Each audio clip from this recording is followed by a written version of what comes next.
सरकार भी उसको नहीं सुनने का काम करती थी। दोनों को सबक सिखाने के लिए कहा और जो आया पहला पैर बढ़ाया तो सुब्रत राय तुम भी सुन लो और सरकार तुम भी सुन लो। नीचे वो हाथी गिरा उस पपड़ी के नीचे धमाम और उसके ऊपर चूहा खड़ा हुआ। उसने कहा यह है चूहे जात की औकात। जिस 24,000 करोड़ रुपए को पाने के लिए तुम एड़ी से चोटी लगा डाले, केंद्रीय रजिस्ट्रार सोसाइटी को पार्टी बनवा के हम लोगों ने 5,000 करोड़ रुपए वापस अपने ले लिए। कहां है तुम्हारी कार्य पद्धति कहां है? मिठाई बांटते हो, जूते बांटेंगे, जूते बांटेंगे और हाथ में इनका किसान यूनियन वाला डंडा भी रहेगा। लठ इतने मारेंगे कि कोई ऑफिस में बैठने नहीं पाएगा।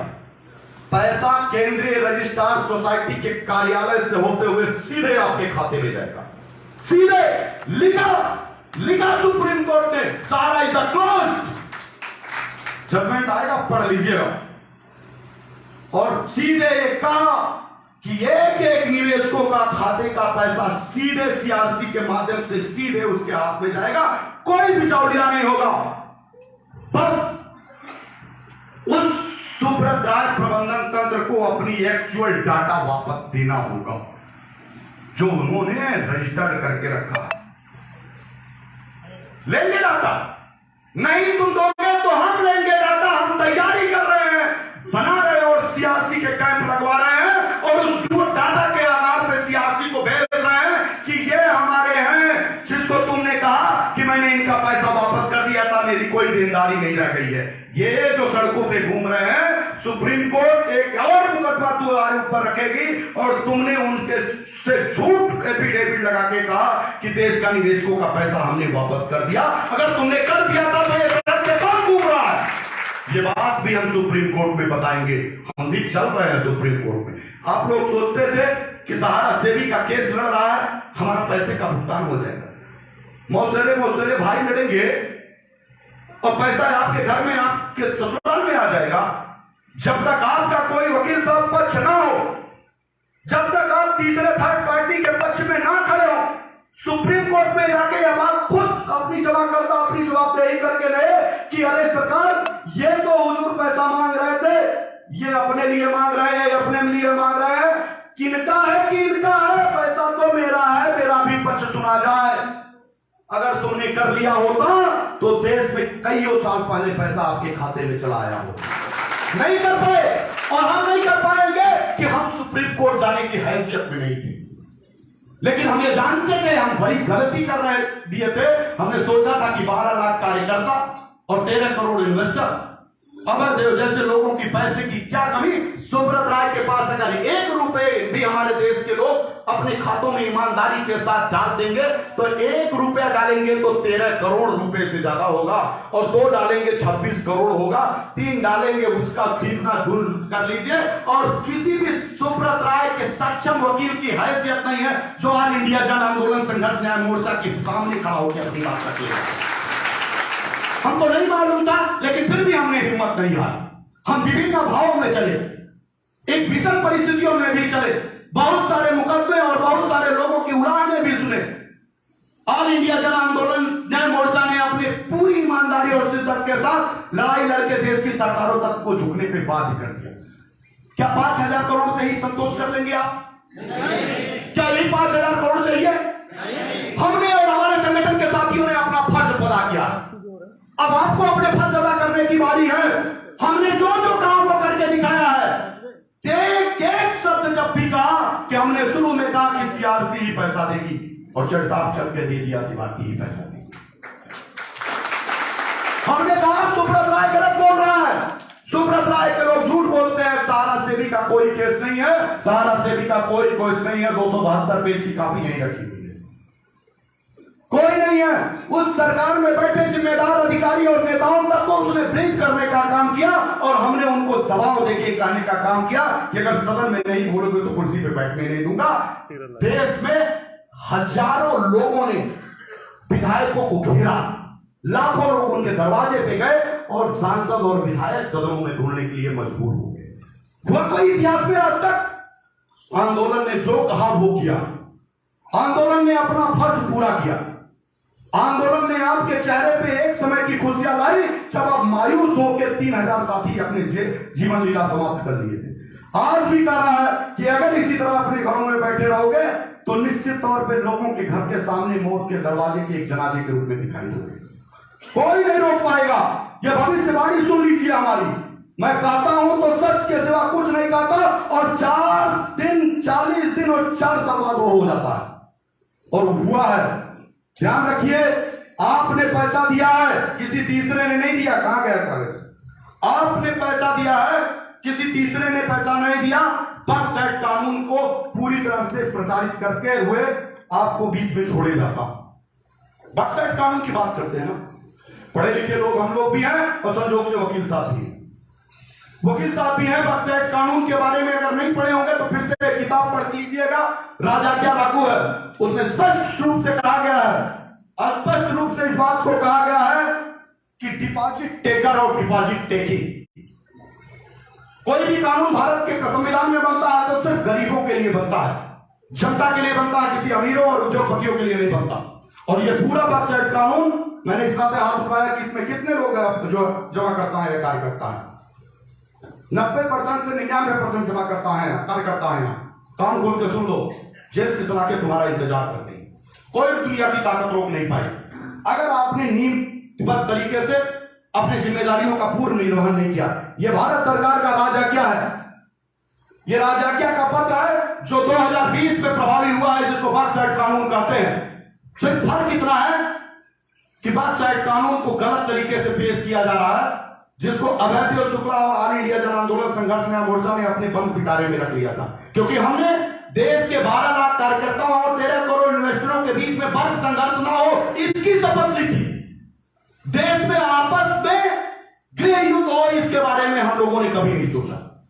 अगर यही पत्र लेके ऑल इंडिया जन आंदोलन संघर्ष न्याय मोर्चा जैसे अपने आप लोगों के साथ खड़ा बात करती है, अगर यही देश की जनता के साथ खड़ी हो गई होती तो आप अपने घरों में सुरक्षित नहीं रह जाते, सुरक्षित नहीं रह जाते। ये हमने 2019 हम 17 से आंदोलन कर रहे हैं। 2019 में ये बात हमको पता लगी और 2020 में जब राजआज्ञा पढ़ा तो मुझे देश के लोगों के ऊपर इस एक्ट के माध्यम से जो स्थिति पैदा होती थी वो भयावह हो जाती। मुझे लगा कि दोनों में वर्ग संघर्ष की स्थिति हो जाएगा।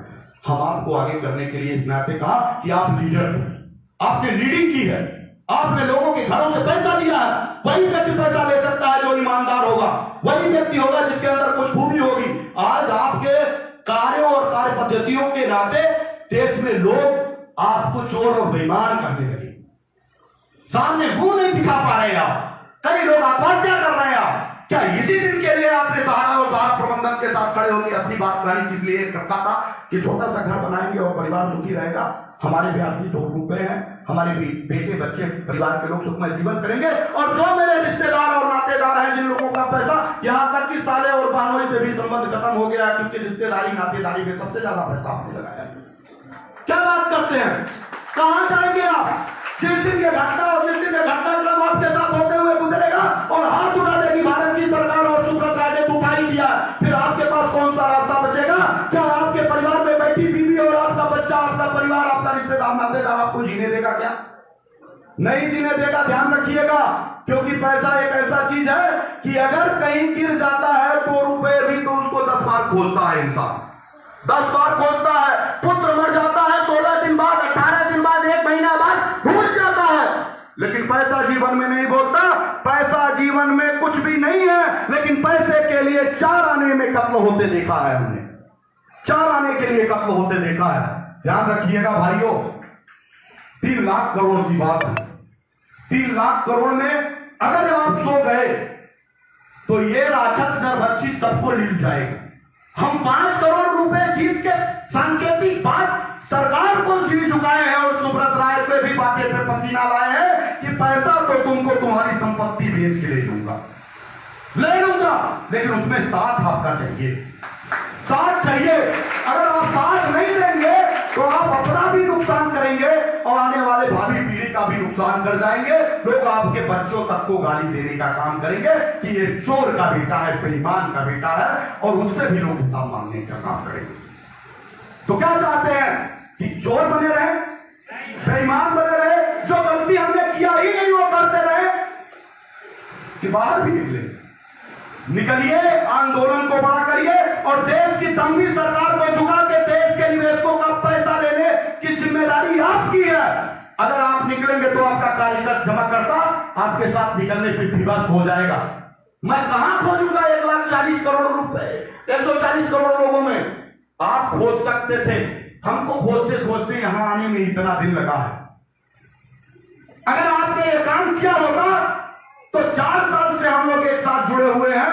यहाँ की डीएम, यहाँ का कलेक्टर और यहाँ बैठे अखिलेश और मुलायम के परिवार के लोग भी नतमस्तक हो जाते और पैसा आपके घर के खाते के पास दे देते। हम जानते हैं कि सुब्रत राय के अखिलेश यादव के परिवार से बहुत अच्छे ताल्लुकात हैं और अगर कन्नौज और इटावा में मुख्य पैसे का भुगतान नहीं हो पा रहा तो जिम्मेदार कौन? क्यों भारत की सरकार से मांगने जा रहे हैं? क्यों मांगने जा रहे हैं? क्या पूछा नहीं आपने अखिलेश यादव से? पूछा नहीं टिम्बर यादव से? पूछा नहीं धर्मेंद्र यादव से? पूछा नहीं शिवपाल यादव से? क्यों नहीं पूछा आपने कि जनता सिर्फ आपको विधायक बनाने के लिए बनी है, मुख्यमंत्री और प्रधानमंत्री बनाने के लिए बनी है कि देश के निवेशकों का पैसा हमारे जिस इटावा जनपद में? मैं नहीं कह रहा हूं कि आप देश भर के लोगों की बात करिए, लेकिन करिए ना मैनपुरी इटावा की बात, करिए ना कन्नौज की बात, करिए ना उनसे और घेर लीजिए ना उनको। जनता है आप वोट देने के लिए जिंदाबाद करते हुए जाते हैं। अखिलेश भैया जिंदाबाद। अभी 2-3 मिनट लगेंगे। आप क्या करेंगे? पैसे के लिए दिन मर रहे हैं तो क्यों नहीं जाते आप उनके पास? क्यों नहीं घेरते उनकी बात? क्यों नहीं करते उनके बात? खुदा है क्या गोली मार देंगे? जीवन मरण, लाभ हान, जब सब ऊपर वाले के हाथ में है। निकलिए और अपने अधिकारों को लेने का काम करिए और जिस दिन आप जागेंगे आपके पैसे का भुगतान सुनिश्चित हो जाएगा। और मैं आपसे वादा कर रहा हूं कि अगर इसी 3 जनपदों में आप बैठे, जो 3 विधानसभा 5 विधानसभा है, जैसे उनकी भीड़ 1,00,000-1,50,000 दिखाई देती है ना, यही आप 1,00,000-1,50,000 बैठे रहे, आपके इस तीनों जिले का तो भुगतान होगा ही होगा, यहीं बैठ के देश के निवेशकों का भी भुगतान हो जाएगा। जिस दिन किसी राज्य, किसी जिले, किसी प्रदेश में 1.5 लाख 2 लाख लोगों से ज्यादा की संख्या हुई, उसी दिन देश की सरकार हिल जाएगी। हमने चंद साथियों के साथ हिला दिया तो आप क्यों नहीं कर सकते? क्यों नहीं कर सकते? हिम्मते मता मददे खुदा किस दिन काम आएगा?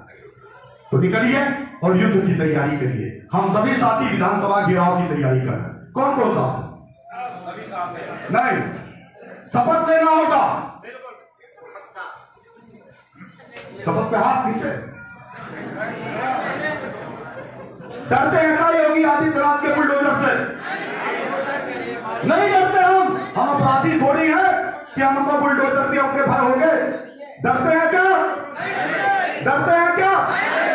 चलेंगे विधानसभा, चलेंगे विधानसभा, लाठियां खानी होगी, गोलियां भी चल सकती हैं, लड़ना पड़ेगा।